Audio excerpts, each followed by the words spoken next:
So what's up mga ka-TBF? New day? New build! Yon, so nandito na naman kami para sa isa na namang content. Alright, kamusta Papa G? Okay lang, boss. Kamusta buhay-buhay? lang naman, Lagi tayo mag-iingat mag-ready para sa lindol. Okay, so anong masasabi mo ngayon sa pinuntahan natin? Anong masasabi mo ngayon?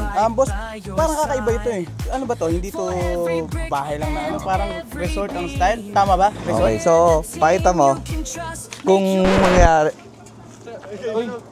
Pakita mo kung mangyari.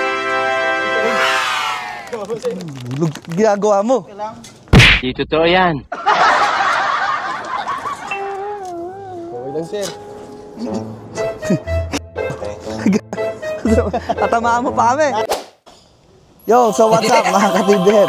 So tuloy na tayo ulit. So wala namang masamang nangyari sa kanya. Nadulas lang ulo. Nadulas lang. Papa G ka na eh.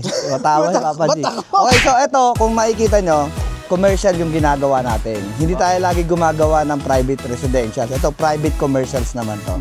So tara, samahan nyo kami. Papasok tayo doon. At andun na si engineer. Ay, ganda, baka ako naman yung madulas. Yeah. Ayun, si Engineer Josh. So kita nyo, ito yung warehouse natin mga ka-TBF.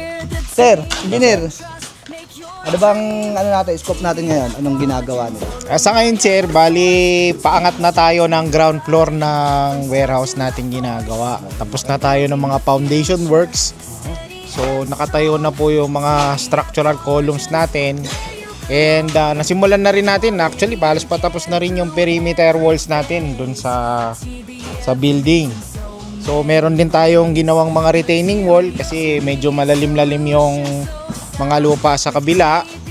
And then para protection din natin doon sa mga pumapasok na tubig. Ayan. So right now, sir, ayan yung mga binabackfill na natin. So kinokompact natin from time to time hanggang sa mabuo natin yung floor elevation nating hinahanap. So dito, sir, yung location ng swimming pool area natin. Tapos dito yung building structure natin, sir. Bali dito yung mga dining, common area. Tapos nandyan na rin yung mga rooms and CR.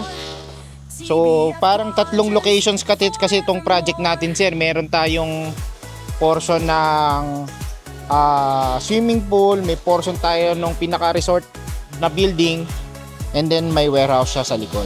Okay, shoutout mga ka-TBF. Kung gusto nyo magpagawa, okay? Yes, tama. Follow nyo lang yung mga links sa baba. Pwede rin kayo mag-inquire dyan. Again, licensed contractor tayo. Private lang po. Okay, so we build private and commercials and residential projects po tayo. Okay?